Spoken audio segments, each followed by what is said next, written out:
Starfall Academy floated high above the blue clouds of planet Suri-4, a silver spire piercing the sky. Every single day, hundreds of cadets, both human and alien, walked its halls, all dreaming of becoming heroes, brave soldiers, daring pilots, or intrepid explorers. But on this particular morning, something strange was stirring in classroom 17. In the very last row, as usual, sat Lyra Morgan. She maintained perfect posture. Her gaze was soft, and her notebook was pristine. To anyone who bothered to look, she seemed like just another student, maybe even a bit fragile. Her uniform was always neat, but her boots were worn, and her hair was tied back in a simple, functional knot. Most of her classmates barely registered her presence. When they did, their whispers were dismissive. "She's so quiet, she never talks to anyone. I bet she's scared of combat class." Lyra never said a word in her own defense. She just listened, took her notes, and tried her best to blend into the background. Invisibility was her goal, but today, that felt impossible. A thick tension had settled over the classroom, the kind of heavy, electric air you feel right before a storm breaks. Their instructor, Commander Rail, stood at the front of the room, his face etched with worry. He kept glancing at his wrist device, tapping the screen over and over. Something was definitely wrong. The alien students, the tall, green-skinned Varexans with their sharp, intelligent eyes tilted their heads in curiosity. The human cadets traded nervous whispers. Even the classroom lights seemed to flicker for a moment, as if a surge of power was moving through the academy's systems. Lyra felt it too, a cold prickle at the back of her neck, a deep, sinking feeling that something she had dreaded for a very long time was finally closing in. Commander Rail cleared his throat. "Everyone, remain calm. We're experiencing a small technical issue."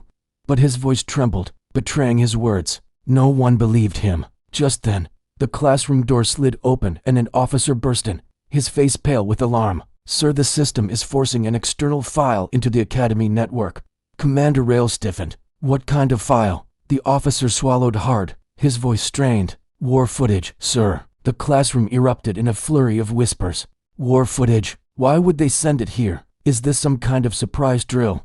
Who would do this?" But the officer wasn't finished. "Sir, the footage is locked. It's being broadcast to classroom 17 only, and it has a subject tag." Commander Rail's brow furrowed. "A subject tag? Who is it?" The officer slowly raised his data tablet for Rail to see. The commander's eyes widened in shock. His voice dropped to a barely audible whisper. "Lyra Morgan." A profound, chilling silence fell over the room. Every single head swiveled, every pair of eyes fixed on the quiet girl in the back row. Lyra kept her gaze locked on her notebook, her hands gripping her pen so tightly her knuckles turned white. Her heart was pounding in her ears like a war drum, but her expression remained unnervingly calm. Commander Rail took a tentative step forward. "Lyra, do you know anything about this?" Lyra slowly lifted her head. Her dark eyes met his. They were soft and filled with a quiet sadness, yet held a depth that seemed far too old for someone her age. "No, sir," she said, her voice steady, but a tiny, almost imperceptible tremble gave her away.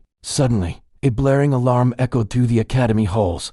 Red warning lights began to flash. The classroom door hissed shut and locked itself. All at once, the holographic screens around the room flared to life, not with lesson plans, but with lines of cascading blue code. A message appeared in bold, stark letters. "Access granted. War footage. Classified level Omega. Subject identified. Lyra Morgan. Begin playback." The commander shouted, his voice filled with panic. "Turn it off. Shut down the system now." But it was useless. The system was no longer under his control. The holograms grew larger, brighter, sharper, until the entire room was engulfed in the image of a burning battlefield. Smoke choked the air. Fires raged. Explosions tore through the landscape. And there, in the center of it all, a lone soldier stood. Her armor was a dark, battle-scarred metal, sparks dancing off the plates on her shoulders. She held a heavy rifle with an easy, practiced strength. Her jaw was set, and her eyes were sharp, focused, and utterly fearless. A wave of disbelief washed over the cadets, because the soldier in the footage looked exactly like Lyra. The same face, the same deep eyes, the same quiet, intense stare. "Yelen," a boy sitting 2 rows ahead of her, whispered in awe, Is that her?" Another cadet shook his head in denial. "No way. Lyra can't even lift the standard training rifle properly." But the truth was undeniable, playing out in front of their eyes. On the battlefield, the Lyra in the footage moved with impossible speed. She slid behind the cover of destroyed vehicles, fired shots with pinpoint accuracy, commanded a swarm of combat drones, and engaged alien attackers with a lethal grace that spoke of years of real-world combat. She moved like a phantom, a seasoned veteran who had not just survived war, but mastered it. Commander Rail's mouth hung open. This can't be real. But the footage relentlessly continued. It showed the soldier fighting alone, single-handedly protecting a squad of wounded troops, barking out orders with cold authority, and pushing back an entire enemy unit by herself. Back in the classroom, the real Lyra kept her eyes fixed on the floor, her hands finally beginning to shake. She knew this day might come. She had just prayed it never would. A quiet voice cut through the stunned silence. "Lyra, is that really you?" It was Yulen, his eyes wide with a mixture of confusion and awe. Lyra took a slow, shaky breath. Her lips barely moved as she whispered, "I didn't want you to see this." The lights flickered again. Another message materialized on the holographic screen. "Warning, unauthorized war recording leaked. Source unknown. Objective, exposed subject." The students gasped. This wasn't an accident. Someone had sent this footage deliberately. Someone wanted the entire academy to know exactly who Lyra Morgan really was. Commander Rail took a step back, looking at her as if for the first time. "Lyra Morgan, who are you?" Lyra gently closed her notebook. She finally looked up, her gaze sweeping across the room, taking in all the faces staring back at her, faces filled with fear, confusion, and a dawning, terrible curiosity. She whispered, her voice almost too soft to hear, "I am someone who tried very hard to disappear." On the screen, the sounds of war grew louder, more explosions, more gunfire, more impossible images of Lyra fighting like a ghost on a desolate battlefield. No one could look away. The entire classroom was trapped, suspended between shock and a growing sense of dread. And Lyra knew, with absolute certainty, her quiet life was over. Her past had finally caught her, and what happened next would change everything. The classroom was still heavy with shock. The hologram of the battlefield slowly faded, leaving a cold, heavy quiet in its wake. The smell of smoke from the video almost felt real, as if it had drifted right into the room, clinging to the air. Students stared at Lyra as if they were seeing a complete stranger, not the quiet girl who sat behind them for months. Commander Rail rubbed his forehead, trying to process what he'd just witnessed. His voice was a low murmur, filled with disbelief. "This makes no sense. Lyra has never shown any combat skills. She barely even speaks." But beneath his words was a deep confusion, and a flicker of fear. Yulen watched Lyra carefully from across the room. He'd always felt there was something unusual about her. She never walked like a normal student. Her movements were too precise, too deliberate, as if she were constantly calculating every single step. Now, he realized she had been hiding something much, much larger. Lyra didn't lift her head. Her eyes stayed on her desk, fixed on the empty page of her notebook. Her calm was unsettling, like a person who had lived through moments far worse than this one. The silence stretched until Commander Rail finally spoke again, his voice tight as he tried to regain control of the situation. "Everyone, stay seated. I will alert command." But before he could even move, every screen in the room blinked to life again. All at once, bright red text flashed across them. "System override, Class 17 lockdown active. All personnel remain inside." Rail froze, his hand hovering over his comms device. "This is impossible. Who is controlling the system?" The officer who had brought the message earlier took a nervous step back, his face pale. "Sir, we've lost control of the entire academy network." Fear began to ripple through the students. They looked around, their eyes wide with panic. One of the alien cadets, a tall, slender Varexan named Kelrun, let out a quiet hiss. "This is a trap. Someone is watching us." His narrow, yellow eyes darted around the room before landing directly on Lyra. Finally, Lyra lifted her head. Her face was calm, but her eyes held something ancient, something deep like memories she didn't want to remember. "Whoever sent that footage," she said softly, her voice cutting through the tension, "is not done yet." The room suddenly felt even smaller, tighter. Students leaned forward without even realizing it, hanging on her every word. But she said nothing more. The class, or what was left of it, tried to continue. Commander Rail attempted to switch to normal lessons, but every time he opened a new screen, the war footage flickered at the edges, a ghostly image that refused to disappear. The cadets' whispers grew louder, a constant, buzzing undercurrent in the room. Why was she in a war? Is she a spy? Is she dangerous? Lyra heard it all, but she didn't react. She kept her pen in her hand, tapping it against her notebook in a slow, steady rhythm. Yulen watched that rhythm, a strange sense of recognition dawning on him. It wasn't random, it was a pattern, a code, the kind of calm, measured code a soldier would use under pressure. He leaned slightly closer, his voice barely a whisper. "Lyra, is everything okay?" She didn't look at him. "I didn't want anyone to know," she whispered back, her voice almost lost in the background noise. Yelena frowned. "Know what?" Lyra's eyes dropped back to her desk. "That I was trained to fight long before I ever came to this academy." Her words were simple, but they carried a heavy weight, the kind of weight only real soldiers carried. A chill ran down Yelena's spine. At the front of the room, Commander Rail was shaking as he examined the footage again on his private screen. It was all there, time codes, mission tags, and encryption stamps that belonged to classified military operations, far above academy-level clearance. He recognized one tag immediately. Ghost Dawn Protocol. His breath caught in his throat. That shouldn't exist. Only the highest-ranking officers even knew about Ghost Dawn. Even fewer had survived it. Rail looked at Lyra with wide, disbelieving eyes. Is she one of them? A Ghost Dawn soldier? But she's only 16. A cold horror began to spread through his chest. If Lyra truly came from that unit, then the footage wasn't just a security breach, it was a direct warning. Someone had found her. Someone who wanted the entire academy to see her true identity. Someone who wanted to draw her out into the open. Yelena turned again toward Lyra, his mind racing. "Why didn't you tell anyone? You could have been a top cadet." Lyra's voice was quiet, almost broken. "I didn't want to fight anymore." She closed her notebook with a soft snap. "I just wanted a normal life." Kelrune, the alien cadet, let out a low growl from his seat. "Normal life? You are a soldier. You cannot hide from what you are." Lyra's eyes flickered with a raw, sudden pain. "You think I don't know that?" Her voice cracked for the first time, betraying the exhaustion she'd been hiding. The room fell completely silent again. No one had ever heard her speak with such emotion. Her voice wasn't weak. It was tired, deeply, profoundly tired. The voice of someone who had fought for years and carried scars no one could see. As she reached up to fix her collar, her sleeve slid down just enough for Yelena to notice something underneath, faint, silver lines on her skin. They weren't tattoos. They weren't scars. They looked like implants. "Lyra, your arm." She quickly pulled her sleeve down, her movement sharp and sudden. "Don't look." But it was too late. Several others had seen it. Commander Rail gasped, his face draining of color. "That's military biotech."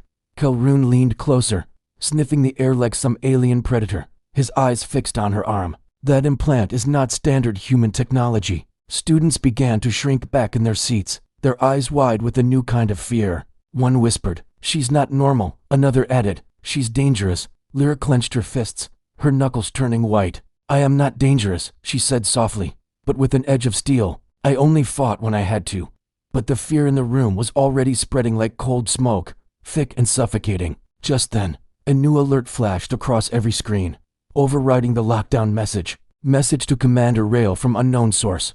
It read, "Keep her in the room." Rail stiffened. Someone was watching them live. Someone was giving him direct orders. Someone with access high enough to bypass all academy security. He slowly turned his eyes back to Lyra, and a primal fear crawled up his spine. Yelena noticed the look instantly. "Sir, why are you looking at her like that?" Rail's voice was a strained whisper. "I don't know who she really is." Lyra stood up very slowly, her chair scraping against the floor in the dead quiet. She looked around at the faces staring back at her, faces full of fear, confusion, and suspicion. "I am still the same person," she said, her voice steady. "But my past is not simple." Her eyes darkened. "And it is coming this way." A collective chill ran through the entire classroom. Whatever Lyra was running from was no longer far away. It was here. The air felt heavy, thick with the promise of something terrible. Lyra took one slow, deliberate breath. "Everyone stay close to each other. Something bad is coming." And in that moment, all the whispers stopped. Every single person in the room believed her.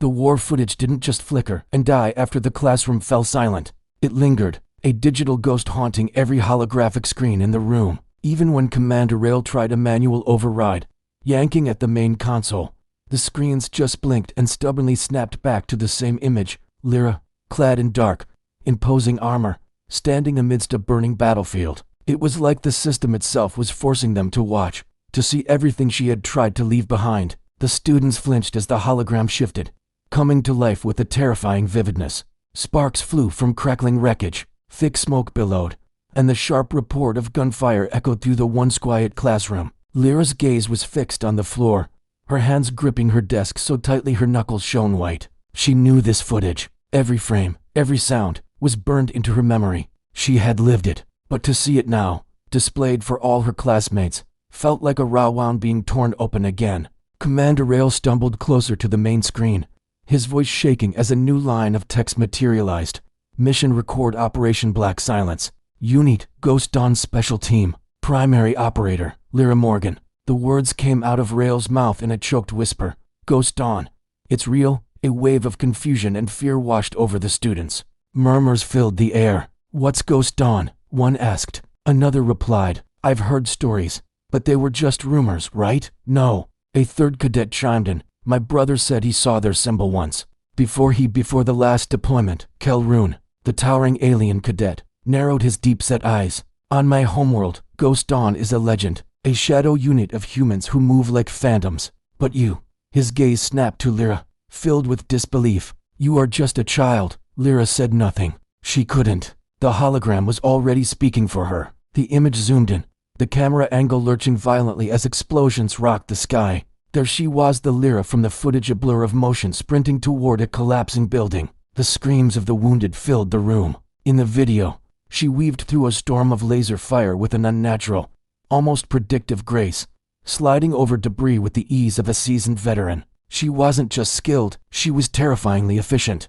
The whispers in the classroom turned from confusion to awe. She's moving so fast. Is that even humanly possible? She's like a machine. Yelen, who had always found her strangely quiet, leaned forward, his eyes wide. He knew she was different, but not like this. Not a weapon. On screen, Soldier Lyra gave a quick series of hand signals, and combat drones responded instantly, laying down suppressing fire on unseen enemies. She moved with a chilling purpose, dragging wounded soldiers from the line of fire, one by one. Then, the footage showed her facing a massive alien warbeast alone. With nothing but a blade and a small explosive, she brought the creature down, her movements precise, controlled, and utterly devoid of emotion. Commander Rail muttered, his military mind struggling to process what he was seeing. Only the most elite human soldiers can perform at this level, and even they can't fight like that. Kelroon spoke slowly, his voice low and resonant. She fights like someone who has already accepted death. Only warriors with the deepest scars move that way. His words hung in the air, heavy and cold. As the footage relentlessly played on, the students all began to curdle into fear. The quiet girl from the back of the class was a ghost, a legend, a killer. A girl whispered to her friend, her voice trembling. If she wanted to, she could hurt any of us. Another student agreed. No wonder she's always hiding. She's dangerous. Lyra heard them. Each word was a tiny shard of glass in her heart. She closed her eyes, trying to shut out the sounds of her past and the whispers of her present. This was it. This was the reason she hid, the reason she stayed silent. She didn't want them to look at her and see a monster. But now, they did. Only Jalen's expression was different. He wasn't afraid. He looked sad. He watched the real Lyra, the one sitting frozen at her desk. He saw her tense shoulders, her ragged breathing. She wasn't proud of the warrior on the screen. She was terrified of her. Commander Rail stepped back, his face pale. This mission, this explains everything, he breathed. Ghost Dawn operatives are ghosts for a reason. Their records are wiped. Their identities are classified at the highest level, known only to high command. His eyes, wide with a dawning horror and understanding, found Lyra. And you were one of them. The collective gasp from the class was sharp. Yelen voiced the question on everyone's mind. But why would a soldier like that join a basic training academy? Rail's reply was immediate and certain. She didn't join. She was hiding.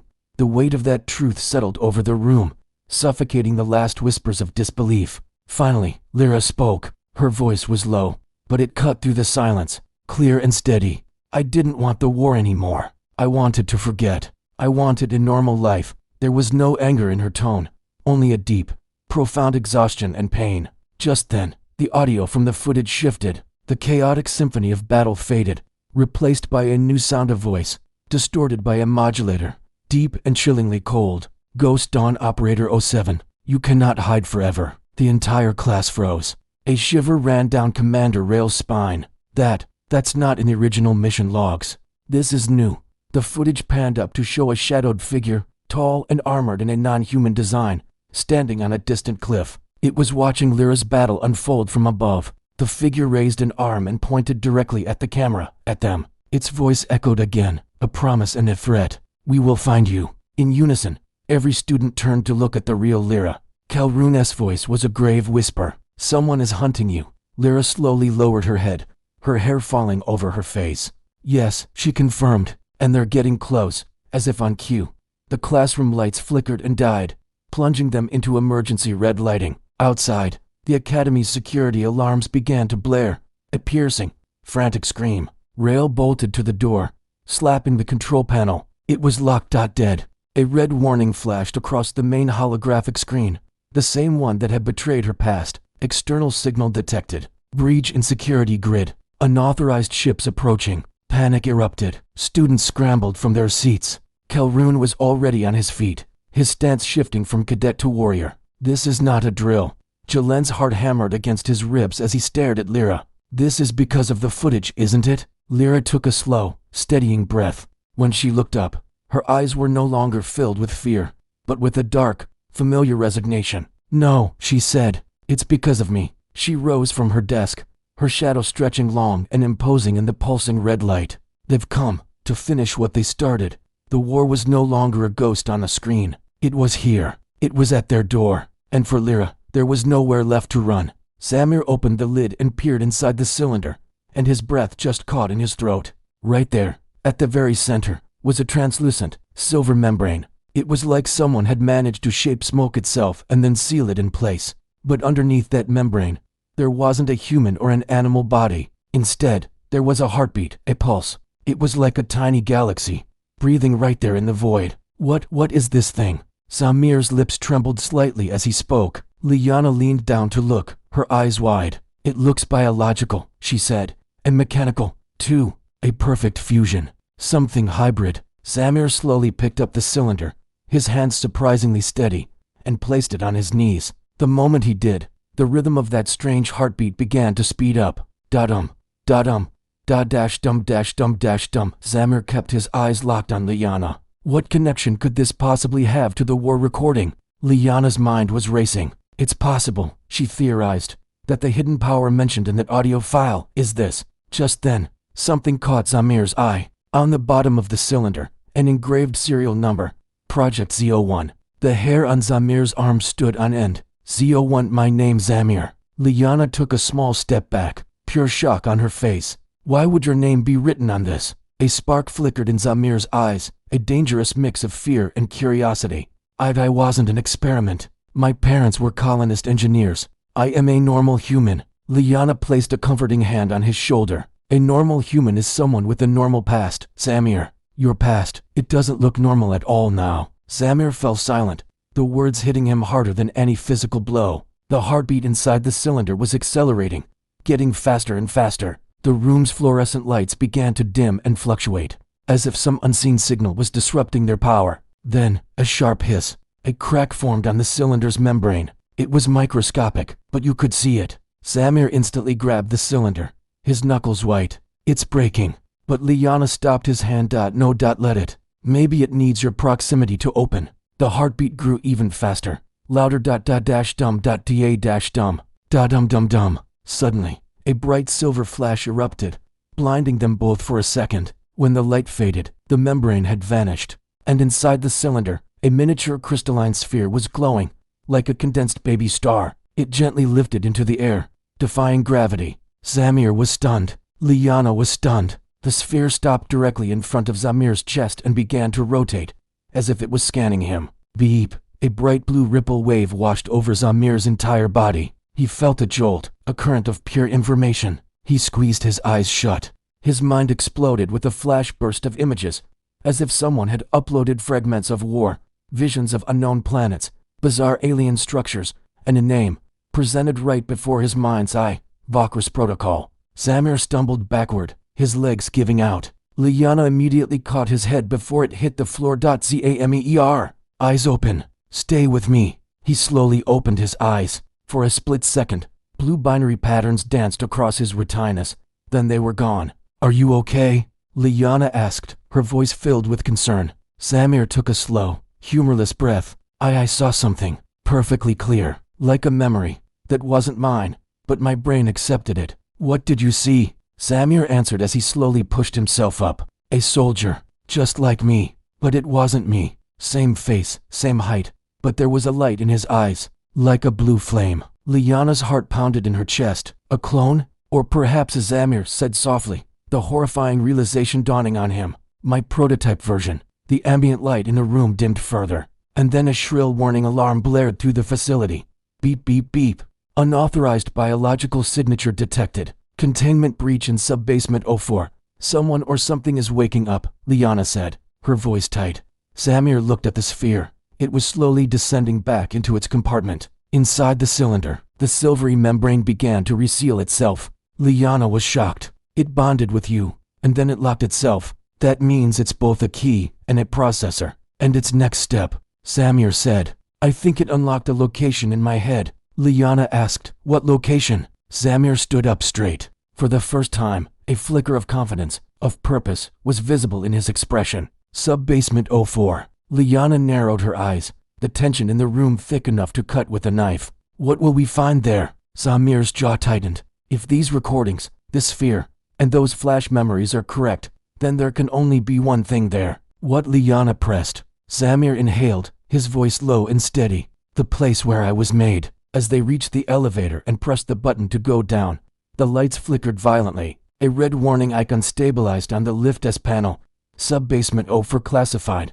Sealed since 18 years. Liana raised an eyebrow. 18 years? Samir kept his gaze fixed on the screen, his own reflection staring back. I am also 18 years old. The lift doors hissed open, revealing a dark, moist, long corridor. It looked like a place that had been deliberately abandoned, forgotten. But you could feel that something was still breathing down here. There were old scratch marks on the walls, deep gouges in the metal, dents on the floor plates, as if some heavy creature had dragged itself along. They saw old, dry boot marks on the ground and some marks that were definitely not human. Liana switched on her flashlight, its beam cutting through the oppressive darkness. Samir, I think we're not alone here. Samir whispered back, I know, because I can feel it. Like someone is breathing on the same frequency as me. At the very end of the corridor was a huge, reinforced metallic gate, and on that gate, the same marking from the cylinder. Project Z01. Breeding pod. Liana's voice was nervous. Breeding of what? A soldier, a hybrid, a weapon? Samir didn't answer. He just slowly walked forward and placed his hand on the gate's cold surface.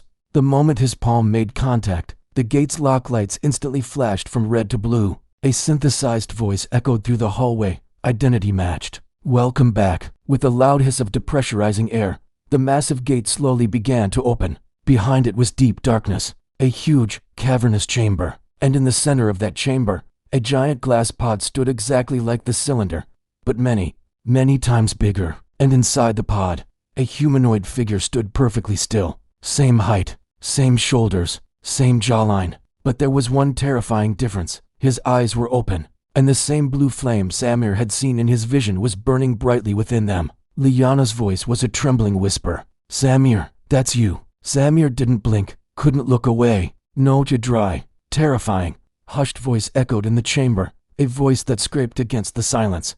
The thing standing inside the pod was speaking. He is the copy. Liana's heart stopped. Samir felt his feet were cemented to the floor. The glass of the pod slowly began to crack, a spiderweb of fractures spreading from the center. That creature, that prototype, moved its lips, and the horrifying words slithered through the air. I am the original. The dead silent air of the chamber tore apart as the final crack of the giant pod echoed like a thunderclap. The glass surface broke into pieces, falling to the ground in slow motion, like chunks of ice separating from a glacier. I instinctively grabbed Liana's hand. We were both breathing heavily. The prototype standing inside slid and took one step forward. It had my face. It had my build. But the blue flame in his eyes was so intense, it was like looking into the center of a black hole. The prototype looked directly at Liana. His first sentence was a calm, terrifying echo. Step away from my incomplete reflection. My heart seized. Reflection? I almost growled, my voice shaking with disbelief. So you're saying I'm a copy? The prototype rolled his shoulders with an unnatural, frictionless motion that made my skin crawl. You are a failsafe, a secondary version, a weaker iteration, the human-adjusted variant. Liana ground her teeth, stepping forward. Weaker, he survived a battlefield collapse at age 10. He decoded a military AI at 14. He, the prototype, cut her off mid-sentence, his voice devoid of any emotion. Stats irrelevant. Your Zamir is a repaired human. I am an engineered soldier. We were both made for one purpose. But your version is compromised. Something exploded inside me. A hot, furious anger. What does compromised mean? The prototype narrowed his glowing eyes, and the air around us seemed to chill. You feel emotions. Silence. The temperature of the entire chamber seemed to drop by a few degrees. I slowly placed a hand on my chest, feeling the frantic beat of my heart. And you? I asked, my voice barely a whisper. The prototype answered with something that sounded almost like pride. I only follow the protocol. The Vokris protocol. No guilt. No hesitation. No attachments. Then he took another step forward, silent and predatory. Versions like yours were created to adjust to the human environment. You are the infiltration model. I am the annihilation model. Liana pointed her flashlight at him, but the beam seemed to warp and distort as it touched his strange blue aura. My mind was reeling. If I'm the infiltration model, what was my mission? The prototype placed his index finger on his temple, as if he were accessing an encrypted file in his mind. Your memory was deliberately wiped. You were kept as a colony child. Your original task was blend, observe, report. My throat went dry. My entire life, my entire identity, was it all a lie? Report to whom? The prototype activated a holographic sigil that pulsed in the air before him, an unknown symbol that looked like some kind of alien crest. To the Vokris Corps, the original war council. Liana's eyes widened in shock. This was connected to aliens. You were built to. The prototype interrupted again, his voice flat. Not aliens. Hybrid rulers. Not a mixture of humans like you. The next evolution of the perfect species. A wave of defiance washed over my fear. You're wrong. Evolution comes from emotions, from choices, from humanity. The prototype let out a hollow, chilling laugh. Humanity is a defect. You're proof. Then he began to advance, perfectly silent, perfectly weightless, as if he wasn't even touching the floor. One immediately stepped in front of Liana, shielding her. Don't touch her. The prototype stopped, his head tilting slightly. You still don't understand. His tone was now slightly darker, edged with something that sounded like impatience. I didn't come here to eliminate you. I came here to activate you. Activate? The word burst out of me, a mix of confusion and alarm. The prototype's gaze was unnerving. What the sphere unlocked inside you is incomplete. You need my core sequence to finish it. Liana squeezed my arm, her voice a desperate whisper. Don't believe him, Zamir. It could be a trap. The prototype fixed his flaming eyes on her. What do you think? How did your friend get here? For what purpose? You two didn't reach this facility by coincidence. He was right. Our journey here was too full of impossible chances to be a coincidence. I clenched my teeth, facing him. Then what? What do you want? The prototype extended his hand, not for a handshake, but like he was offering a data transfer. His words sent a shock through my system. Merge with me. I stared at him, dumbfounded. I'm sorry, what? He spoke as if explaining a simple equation. Merge. Integrate. Combine. Your emotional adaptation and my pure combat structure together. They create the completed version, the real Z01. As he spoke, the room's hologram started to flicker. Ancient logs appeared in the air like a ghostly presentation. 3 lines of text glowed in the darkness. Z01 emotional variant, Z01P pure prototype variant, and below them, the final goal, final expected model, Z01X. Liana took a sharp, cold breath. He wants to fuse with you, like a biodigital overwrite. The prototype calmly nodded. Exactly. Without you, I am incomplete. Without me, you are weak. I took a step back, my decision solidifying. I will never become part of some murdering machine. The prototype's tone turned aggressive for the first time, a sharp edge cutting through his programmed calm. You don't have a choice. And then, the lights went out for a split second. A shockwave, an invisible force, slammed through the air. The prototype was suddenly at my throat, so fast he was just a blur. But he stopped just an inch from my skin. An invisible shield had activated around me, the same one the sphere had triggered. The prototype hissed, a soft, sibilant sound of frustration. Sojet already started merging you with something. My heart pounded against my ribs. With what? I asked, shaken. The prototype's whisper was a chilling revelation. The Vokris Corps. Slowly, passively, without your consent. Liana looked at me, her face pale with horror. The sphere. It injected a progressive override into you. Zamir, you are changing. I looked down at the veins on my arm. Faint, microscopic blue pulses were running through them, like tiny currents of electricity. The prototype whispered, his voice attempting poison. Merge with me, and you will be able to control that override. My hands began to shake. An internal battle was tearing me apart. One voice in my head screamed, say yes. You'll become powerful. You can control this. But another voice, Liana's voice in my mind, pleaded, no, you will lose yourself. Liana grabbed my hand and gasped. My hand was no longer warm. It had gone cold, unnaturally so. The prototype calmly announced, transformation has begun. Suddenly, a massive roar erupted from the back of the chamber. It was neither human nor machine. It was something horrifyingly in between. Liana threw the beam of her flashlight towards the darkness, and two bright, predatory eyes shone back at us from the shadows. The prototype instantly snapped into a defensive stance, his entire posture changing. Phase 2 creatures, they figured out that Z01 has been activated. I stared into the darkness, a cold dread creeping up my spine. And the three of us in one room are the highest priority targets for them? The prototype's reply was curt. Correct. I looked from the creature to my glowing blue veins, then to the prototype. A grim resolve settled in. Then we have to fight first. Then decide on the merge. The prototype slowly tilted his head, a silent calculation in his glowing eyes. Agreed. The creature fully emerged from the chamber's darkness. It was a towering, spine-armored hybrid, a biomechanical nightmare, whose jaws were opening in a horrifying four-way split. Liana whispered, oh my god. I tightened my fists, the blue pulses in my veins becoming more obvious, more intense. The prototype looked at me, a flicker of something new in his eyes. Ready? Reflection. I gave him an angry, determined smile. Let's finish them first. The chamber floor began to shake, as if a massive engine had powered on deep beneath it. Liana's flashlight flickered for just a second, then stabilized, and finally, the creature stood fully revealed in the light. It was enormous, at least 7 feet tall, with a jaw that split into four terrifying sections. Metallic bone plates had grown across its body, a horrifying fusion of armor and flesh. Each breath it took came out in heavy, pressurized bursts, like steam escaping from a ruptured pipe. Zamir felt it again, that cold pulse inside him. The same blue light, no longer hidden in his veins, was now creeping toward the corners of his eyes. The prototype shifted to the side. He moved with a complete, eerie silence, as if he weighed nothing at all. Phase 2 Hunter, he said, his voice a calm monotone, designed to track activated subjects.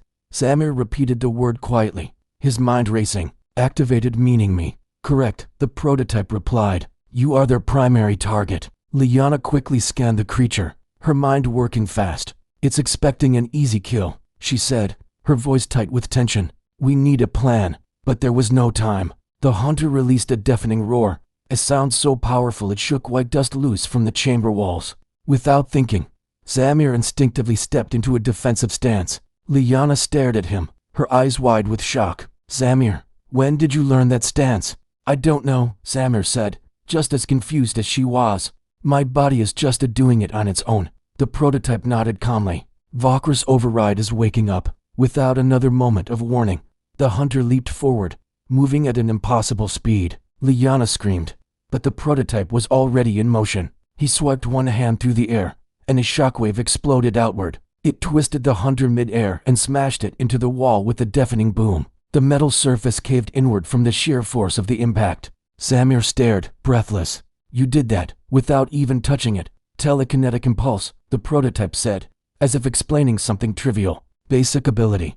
The hunter hissed and dragged itself upright, moving like a giant predator that did not understand pain. Zamir felt a strange heat rising inside him. Not blood. It was blue energy, surging and alive. The hunter charged again, this time straight for Zamir. Zamir, move, Liana shouted. He didn't think. He didn't have time to. He just raised his hand. A pulse erupted from his palm. Pure blue energy, circular, compressed, and completely uncontrolled. The blast slammed the hunter into the opposite wall and pinned it there, helpless. The entire chamber filled with a crackling, brilliant blue light. For the first time, the prototype looked surprised. You are adapting faster than expected, he said, his voice holding a new note of interest. Zamir stared at his own hands. His fingers glowed, as if neon wires were running right beneath his skin. How am I doing this? He asked, his voice filled with awe and fear. The prototype stepped forward. The override is unlocking your neural pathways. You are not controlling it. You are responding. The hunter pulled itself free from the wall. But now it was changing. Its armor plates shifted and reconfigured. Its claws lengthened. Its tail sharpened into a deadly point. Its breathing grew louder, more menacing. It's evolving mid-fight, Liana whispered, horrified. Expected. The prototype replied coolly. They adapt to their prey, so now I'm the prey, Zamir said, his jaw tightening. In a blur, the hunter vanished. Behind you, Liana screamed. Zamir spun around. The hunter was already there, its jaws wide open, its claws raised to strike. Without a conscious thought, Zamir ducked and rolled. The claws missed his head by inches, tearing sparks from the metal floor. In a desperate, instinctual move, Zamir threw a punch. The impact lifted the 7-foot creature clean off the ground. The prototype observed the exchange with a detached focus. Strength output at 40%, he announced. You are stabilizing quickly. The hunter let out a screech, a series of guttural, nonverbal commands. The prototype's internal sensors activated. It's calling more. Liana froze. More. They hunt in groups, the prototype said. Up to 6. Zamir exhaled sharply. 3 of us, 6 of them. Mathematically. The prototype added. You would already be dead. Very comforting. Zamir muttered, scanning the shadows for movement. The hunter leaped again, but this time, it ignored Zamir and went straight for Liana. No, Zamir shouted. He sprinted, his legs moving faster than he ever thought possible. The ground blurred beneath him. A pressure wave rippled through the chamber. He grabbed Liana and dove aside just as the hunter tore through the space they had occupied a split second before. The prototype acted instantly. An invisible force locked the hunter in midair. Holding it completely still. Finish it, the prototype commanded. How? Zamir shouted, scrambling to his feet. Your energy is unstable, the prototype replied. Use it, the hunter screamed, thrashing and struggling against the telekinetic grip. Zamir raised both his hands. Blue sparks cracked and twisted around his fingers. Liana, her voice barely a whisper, said, focus. You can do this. The energy erupted. But this time it was different. It was controlled. A concentrated beam shot from his hands and struck the hunter's chest. The chamber exploded in a blinding blue light. The creature began to dissolve, its body breaking apart like fading pixels on a screen. When the light finally cleared, only a metallic, heart-like core clattered to the floor. Silence descended on the chamber. Liana gasped for breath. We actually did it. Zamir lowered his glowing hands, watching as the light slowly faded from his skin. The prototype stepped forward and picked up the core from the ground. Phase 1 test complete. Zamir stiffened. Test? Yes, the prototype said. The creature was released deliberately. Liana stared at him, her face a mask of disbelief and anger. Who would release something like that on purpose? The prototype turned to face them, his expression calm, empty. I did. The silence that followed felt heavier than the battle itself. You risked her life, Zamir said, his voice trembling with fury. She is irrelevant, the prototype replied, his words cold and clinical. Data is priority. Zamir took a step forward, his fists clenching. No, he said firmly. That's where you're wrong. The prototype paused, his programming seemingly unable to compute this response. Zamir continued, his voice steady and strong. You think emotions are a weakness, but emotions are why I protected her. They're why I adapted. They're why I won. The prototype studied him, and for the first time, his absolute certainty seemed to falter. Zamir's hands glowed again. I'm not merging with you, and I'm not becoming your weapon. The blue energy flared, then stabilized. It was controlled. It was chosen. Zamir looked at Liana, a silent promise passing between them. Then he turned back to the prototype. I decide what I become. The prototype said nothing for a long moment. Then, slowly, he stepped back. Understood, he said. The chamber lights dimmed. The blaring alarms powered down. The threat was gone. Zamir stood still, breathing hard. He was human. He was changed. But he was still himself. And for the first time, the war did not control him. He was free. Thank you so much for watching. If you enjoyed this story, make sure to like this video and subscribe to the channel for more.